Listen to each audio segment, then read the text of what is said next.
these are not members of the Musicians' Union. This is Darth Vader, the villain from the film Star Wars and The Empire Strikes Back, who is our guest tonight, or at least the man beneath the mask is Dave Prowse.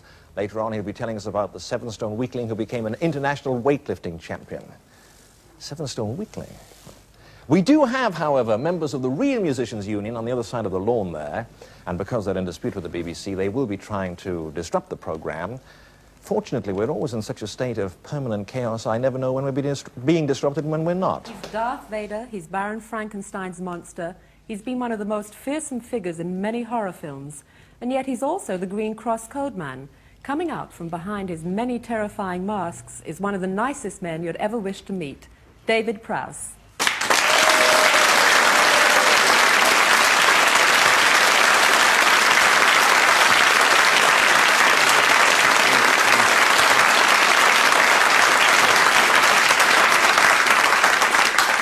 When I told my children that I wasn't going to be talking to Douglas Fairbanks tonight, that instead I was going to be talking to you, they were absolutely thrilled. They said, Darth Vader? Actually, one of them said Darth Vader and the other one said the Green Cross Man. Marvelous. Which do you prefer to be known as? I like both, actually. And it's very interesting because when I became Darth Vader, or at least when the Star Wars film came out, I almost got the sack from the government because they thought that my image as Darth Vader would have a detrimental effect on my image as the Green Cross Code Man. But in fact, the reverse has been the case. Well, I must say, you do look slightly different in both roles, to say the least. How did you get this amazing part in Star Wars? Well, I'd had a long history of playing monsters. I see. I was playing the Frankensteins, and I started at Casino Royale, then I went to the Horror of Frankenstein, then I went to Vampire Circus, then I finished up with doing a film called Frankenstein and the Monster from Hell. And I think George Lucas had seen these pictures and wanted somebody very big and physical for the part in Star Wars. And when he saw me, I went up to the 20th Century Fox offices in London. Right. And he said, well, I've got two parts which I'd like you to consider. And I said, well, what are they? And he said, well, the first one's a character called Chewbacca. And I said, well, what's Chewbacca? And he said, well, it's like a hairy type gorilla that goes through the film on the side of the goodies. And I thought, well, I don't fancy that very much, George. And I said, what's the other one? And he said, well, the other one's a character called Darth Vader, who's the big villain of the film. And I said, well, don't say any more, George, I'll take the villain's part. And that's how it all came about. Ah, that's very interesting. Were you in acting long before that? I actually came into the business in 1965. I heard a rumour about when you were doing your first acting part, that you were in a pub, or you were asked to go to a pub in the East End. Would you like to tell me about that? Yeah, I was... the very first job I did in the business was a play called Don't Let Summer Come. Yes. And whilst I was doing the play, I only had the very last part of the play. I was the finale. I played the part of Death, and all I had to do was go in and pick up Kenneth Griffith, carry him off stage, and then the curtain used to come down, and that was the end of the production, you see. Yeah. So I used to have between 8 o'clock and 11 o'clock free.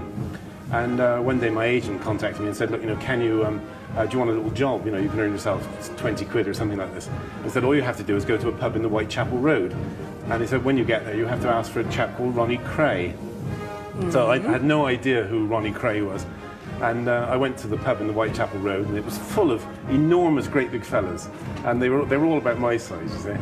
And Ronnie Cray came up to me and said, I'd like to introduce you to my brother, and introduced me to Reggie Cray. And you had no idea? I had no idea. No, I had no idea who they were. No, and I stayed the evening in the pub and sort of ate and drank to my heart's content. About 10:30, I said, "Well, I'm very sorry, Mr. Cray, but I've got to go." And he said, "Well, it's been very nice having you. Thank you very much for coming." And off I went. I went back to the play and did my little bit. And it turned out that they were trying to frighten somebody in the pub. You've been very busy lately, though, haven't you? Because as a Green Cross man, aren't you bringing out a book on safety for children? That's right. We have I decided. You say, one of the things I do is I tour all over Great Britain talking to kids about road safety. But it's like a drop in the ocean when I go out to these schools. I do 2 schools per town. I've been to 100 different cities in Great Britain so far. Wow. So there's only 200 schools out of literally thousands in the country. So I decided I'd come out with a book on safety for kids. And it was originally intended as a road safety book, child pedestrian road safety. And then I decided to go into cycling proficiency as well. And then I invited a few of my friends in the business and to get involved, and we decided it was going to be a sort of a personality guide to road safety, and I was going to get some of my friends to dress up as policemen and policewomen and things like this, you see. And I then took it to a publisher, and the publisher said, well, why don't we go a bit further and go into safety in the home and safety at school? And I then, as I said, contacted all sorts of people, and we had a tremendous response, and we've now got people like Morecambe and Wise interested. They're in with me.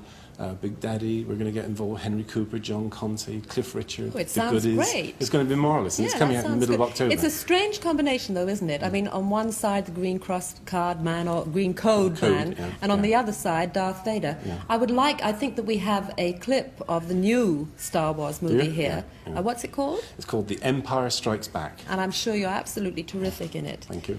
You know what I wanted to ask you? Yeah.